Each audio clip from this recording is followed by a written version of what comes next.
Hello and welcome to another episode of Father and Joe. I'm Joe Rocky here with Father Boniface Hicks. And Father, in our last episode, we were talking about the people who are given the tenants, the pieces of gold, and what they end up doing with them. And unfortunately, in this capitalistic world, or maybe it's a human thing and it's not just for us, we have this mindset of if I didn't get anything out of it in terms of a tangible return, it's not going to be worth it. In fact, it's actually going to be having been a waste of time, a waste of energy. As I just mentioned to you, I'm going through a rebranding policy with well, not policy, but practice with a company I'm just creating. So creating the branding image, spending literally 2 whole days of my life and a lot of other economic resources to try to do the branding. And we just offhandedly said it's a lot put into that. It says, well, if it works, it's worth it. But if it doesn't, it's just a waste of time. And what I want to discuss, because that's so human nature, that's people's attitudes mostly towards God. If I can see something out of it, if I can get something out of it, it will have been worth it. But since that takes too long and I'm too impatient, I don't want to invest the time and the energy. And I wanted to start with that episode because I think it's really, really common mindset. And, if we're all feeling this thing at a human being level, and the point of our show in part is to show the tangible benefits of an experience with God, addressing this hurdle would probably be a good thing to do since it lives in the human brain. Yeah, it's not unrelated to a theme that we come back to in different shapes and sizes in a lot of different ways, which is a kind of return on investment idea. Why should I put something into it if I'm not going to get something out of it? I mean, Mhm. that's fair enough. We've got to make decisions in life, and how do we evaluate certain things? Fortunately, we can look at totally different categories like you decided to get married and have a baby. Now, you had some idea you're going to get something out of that, but it's not by any means uh, a purely cold calculation. And in fact, when you made marriage vows, you said, well, whatever the version of it is, but for richer, for We do the poor, for traditional ones, yeah. for in sickness and in health until death do us part. But the Mhm. point being, like, even if this thing goes south, even if my wife 5 minutes after we're married is paralyzed from the neck down, I'm in. So I'm not uh, so we understand that certain things require commitment. Now, we don't step into commitments in a stupid way, like I'm just going to commit myself to a sinking ship. Well, but we make commitments prudently and intelligently, but we make commitments also knowing that the outcome may not be what we think it will be, but we know that it's worth making the commitment anyway. And so that's a whole category of things. Now, with something like an advertising strategy, I mean, it's oriented a bit towards like actually getting something out of it. And that's the point, and it's measurable in that way. And there are a number of things in life that are measurable in that way.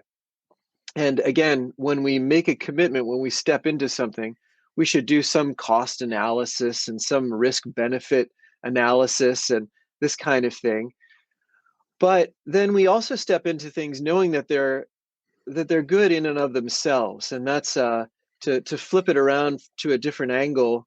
Many of the saints, when asked if you knew that today was the last day of your life, what would you do? Well, exactly what I'm doing. Because if it weren't God's will for me to be doing what I'm doing, I wouldn't be doing it. And if it's God's will also to take my life, well, then I'm just going to keep doing God's will. So there's so on the one hand, we look to the outcome, and the outcome is important, but then we set into a process and have a commitment, and we know that the process is important. And in fact, the process is in some way is really a value in itself. The commitment, the sacrifice, the perseverance, the day by day that's a part of it. So you don't sort of say like, well, my marriage was a success if 30 years from now it looks like this. You say, well, my marriage is a success if I live it today. I'm just going to live it today and I'm going to live it today as best as I can. So we do enter into certain kinds of processes and relationships like that, that we then don't keep looking to the outcome. We bury the seed, we make the commitment, and we don't keep digging it up to find out what it's doing.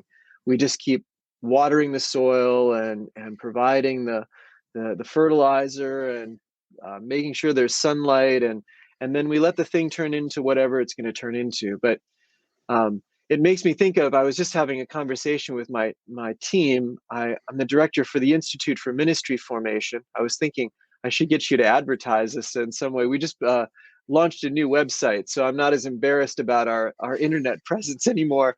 imf.stvincentseminary.edu. But our institute team is directed towards helping the church, and I just hired somebody to do parish outreach and formation.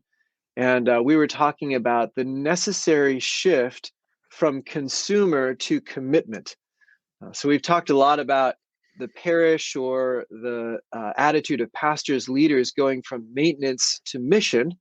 But this is my new addition in terms of the participants along the journey, to go from consumer to commitment. And as I said, fair enough if you're in a consumer place. We make those kinds of evaluations. We want to know that there's some return on investment. We want to make a step into good things, and we can test the waters. We dip our toe in a little bit and see that there's something good coming out of it. It's not a charlatan who's going to take us for all we're worth. We dip our toe in. We start as consumers, if you will, but we need to move eventually from consumer to commitment. It's sort of like moving from dating to marriage. Dating isn't even consumer. That's a little bit, and probably church shouldn't be consumer either. But if I can at least talk in those terms and people understand it properly. But we move from a more short-term, rapid evaluation of outcomes to a long-term, I'm going to commit my life to this, and I'm going to dive in. We're not going to fully understand the value of marriage until we commit. We're not going to fully understand the value of the church until we commit. And that's just a necessary threshold that we have to cross. Understandably, it takes some time, attention, some hand holding, some trust building to cross that threshold. And in some ways, we have to cross it again and again as different challenges come up in life, even as marriage always requires a kind of recommitment, especially when difficult things happen. And we do that with ceremonial renewal of vows and things like that. But the commitment is for life, and that's how we should be aiming towards our participation in the church as well, that we're really making a commitment for life. Otherwise, you just can't test drive the church so far. That's one of the offensive things people will do with marriage. Well, you wouldn't buy a car until you test drove it. Well, don't do that.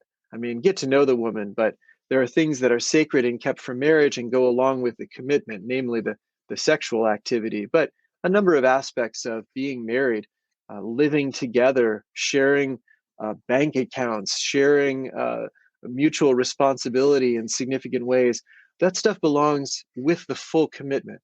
And so again, I'm just making this analogy back and forth between the commitment to marriage and the commitment to the church, which is not going to be resolved or determined by a risk-benefit analysis. And the other part of that full commitment is it's never looking to end it or exit it.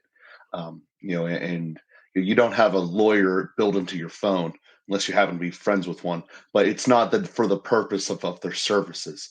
And I think that that's part of what needs to be said too. It's not just I'm married on paper. It's I'm full in and I'm never thinking about leaving it. So this obviously is important. But it's also the mindset that most of us are called into. I mean, part of being dwelled into the parts of life that bring us down is the what am I going to get out of it mentality. And sometimes it's skewed because, as you said, this mentality of return on investment is part of our lives. I mean, there's part of our survival that just needs to know what's worth it and what's not. If you go all the way back to the caveman, I can chase this little rabbit around and maybe I get him and he's going to pay out this. Or a group of us can go after this big buffalo, probably just as hard per person, but the payout is massive. So when we look across the Great Plains, what got extinct? The buffalo, not the bunnies. And that's just a natural thing of thinking about return on investment from that standpoint. And it's kind of ingrained into us. So looking at the fact that I don't really think that it can be fully phased out, but looking at the way that we look at the return, I think is the thing that matters here. Because I have been in a number of situations with probably way more than I can count of actual salespeople involved with different mentalities about something as simple as should I go and market myself in a networking group event? And I will get different mentalities when they are there about what they are actually looking for the return on the investment. I get the people who just need, I only want to talk to people who are going to give me clients. And if they're not going to give me clients, I'm not going to talk to this person on a very transactional, I'm giving you this type situation. And there's plenty of marketing groups and networking groups that are based upon trading referrals and they're successful in their own right. But the ones that truly get beneficial are the ones that say, you know what? I'm just trying to build a connection here. If I get something out of this immediately right now, that's okay. But that's not really what we're trying to do here. We're trying to build a situation where knowing each other will be beneficial so that when the right situation comes down, we will have a trusting enough relationship that I will be able to refer someone to you with confidence. And that might never happen. It might be by the time I get someone who's a good situation for you, you're not in that position anymore, maybe not even with that company anymore. Now, does that mean that that encounter was wrong or bad? No, because there's a lot more than just the transferring of referrals going back and forth there. There's the essence of feeling good about yourself and knowing that you're running a good practice. And I think that so much of our process, especially in business, does not account for that element. How does it actually impact us internally rather than just the bottom line on an external spreadsheet? And that mindset shift, I think, is very hard to get across.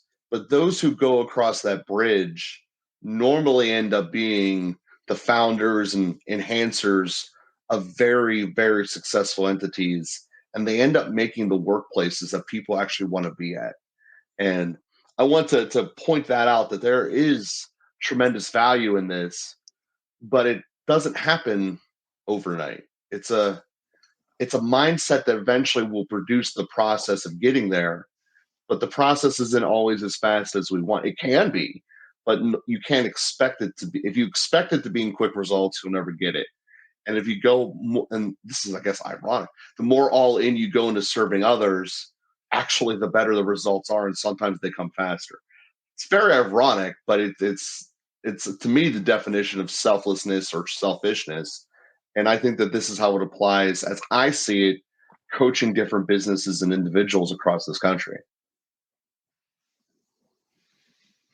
So yeah, I mean that's kind of where I'm thinking with this, your father, and how can we connect these dots of bringing this into our relationship with God? I mean, I to say on the one hand, I've always felt that it was wrong to treat God as a slot machine.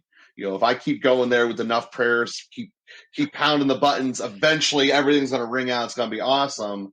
But most of the time, it's going to just take my money and not really care. And I think that version of God is what I was trying to articulate as you're just looking for an immediate return, and it's not going to be worth it. So I want to really kind of focus home as we conclude this episode here about how to overcome that and just the actual kind of X's and O's, if there is a way to do that in our brain chemistry to make it that I don't need an immediate return right now. What I want to get is going to be way better. And I need to look at the horizon more than the immediacy in front of me. Yeah, well, I really like that slot machine. I've often talked about making God a vending machine, but the slot machine is actually a more accurate image because of the idea that you get no return so much of the time in any obvious way. If you're treating God like I put something in and I get something out, Mhm. as that's great. I really like that. Um, and yeah, I think we have to make the relational shift. I mean, I was making analogies with marriage, not because I thought through it so much, but because marriage is always the analogy. It's the most uh, it's the highest form of friendship, you might say, and the complementarity of the sexes and its life giving quality and the lifelong commitment. Um, so the relational analogy, which again looks into God Himself, who is Father, Son, and Holy Spirit, irreducibly. He is one God, and He is all three persons, and um, you can't have a Father without the Son. So it's really irreducibly in relationship. In fact, the relationship, in some sense, is the Holy Spirit. The relationship is so significant that it's personified.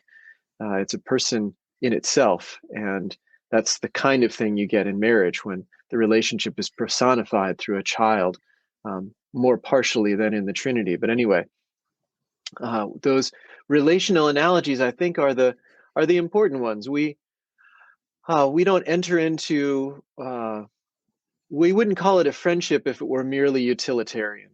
So we have and use the word transactional. I think that's a great word to describe the way we often engage with people. Even treating a person transactionally is really um, might sound strong, but I would say it's sin to treat a person, to objectify a person. That's the what John Paul II called the personalistic norm, that a person is always an end in and of themselves, never a means to an end. And to treat a person as a means to an end is sinful. It's to reduce the person to an object or an animal, and to lose the sight of the personhood of a human being. And so we really need to transform all of our relationships towards a collaboration toward a common end or a mutually beneficial end. And so I always think of the person at McDonald's. I don't know why, even if that's the best analogy, but that it's always the one that comes to mind. Am I just using this person? And now we replace them with a machine half the time. I don't go into McDonald's very much, but every Mhm. time I go in, it seems like there are less persons and more machines. But to treat the person behind the counter as a person who has a who has an incommunicable mystery at his or her center, who is in the image and likeness of God, who has an eternal quality, who will never die because the soul will live forever. So to treat every person like that, and then that person has a role at McDonald's, and I have a role as a customer, and we interact around a common end. And so it's a collaboration if I'm treating it properly, but not losing sight of the person. All of that is to say, if we are intentional, careful, thoughtful about making sure our religious commitments are relational, and that's going to start with relationships. And that's why Christian community is so important. We don't get closer to God without other people. And the church, broadly speaking, is an example of that. You can't encounter God in the Eucharist without the priest, period. In a certain sense, the priest can't do that without the people. Um, Technically speaking, he can have mass alone, but anyway, really, we need each other. We need to be together. We need to be in relationship in order to also develop that relationship with God. A commitment to the church is a commitment to people, and developing relationships with people engage the relational dimension of us, which is not just transactional, not just utilitarian. We encounter a person as a person, and that helps us to encounter God in his relationality, in his personhood, to have a personal relationship with him. So really maintaining the sense of relationships, I think, is the key to moving out of the transactional and into that interpersonal, that relational commitment, that I'm not just committing to a person for the sake of getting something out of it.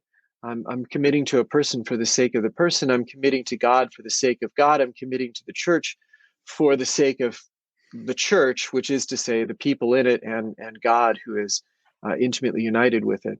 And so that's the I think the internal shift that needs to happen if we're going to avoid some of the problems of treating God like a slot machine. Yeah, and as you do that internal shift, it takes us back to the analogy that we used in the last episode. It's really how you make your vessel of transferring yourself better. And I want to point out something that also needs to be addressed because most people don't think this because most people never do this.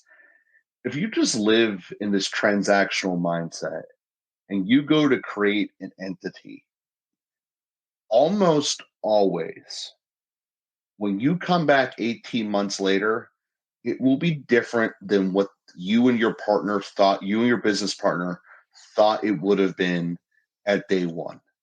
That is a fact of life. So if you are only in it because I want this return, or I want this product to be made, or I want this to be the message, there's a very strong likely that one, if not all of those, will be a little bit altered, if not radically altered from what you expected. And I say this to point out that not transforming and staying in this pure, what do I get out of it, transactional mindset really never works when put to the test of the long run. And we have this dual problem that happens society wide. On the one hand, our nation is scared to death of dying. And on the other hand, we hate looking downfield. So one of the two things should not be together. You know, if we want to be in a situation where we're constantly striving to live forever because we're afraid of dying, we should look to see what that looks like. And this is applicable in all facets of our lives. And I did want to try to bring it full circle to point out that even in the business world, it still should be this is that. And to give the McDonald's example, there is maybe you've experienced this, maybe you haven't, but you become friends with the people that work there, and then all of a sudden one day you just get some extra you wouldn't expect it of because they're friends with you, and that's just kind of what happens. They give you a random discount on something, they give you whatever, and you didn't engage in being friendly and nice to them thinking you're going to get an extra box of nuggets dropped into your meal one day 20 months from now.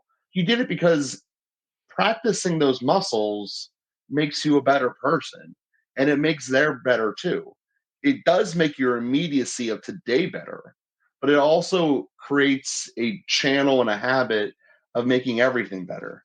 And it doesn't matter if you're stuck into the deepest pit that you've ever been at and you just want to hide and disappear forever. This will help. Being nice to each other and being open to the long run will help. And being open to God, who will never say no in terms of reaching out to you, is normally the easiest place to go for people in that kind of state where what is in it for me? And the person who's there the most often is oftentimes the one that's most ignored. And that's a sad part of life. So we thank everyone for listening to us here today. And we do invite you to share this with someone else in your life who is potentially on this journey of trying to become more open, looking downfield. And if you can think of someone who's like that, please click the share button and send a text of this episode over to them. We greatly appreciate that. So we'll be with you next week, and we'll talk to you then.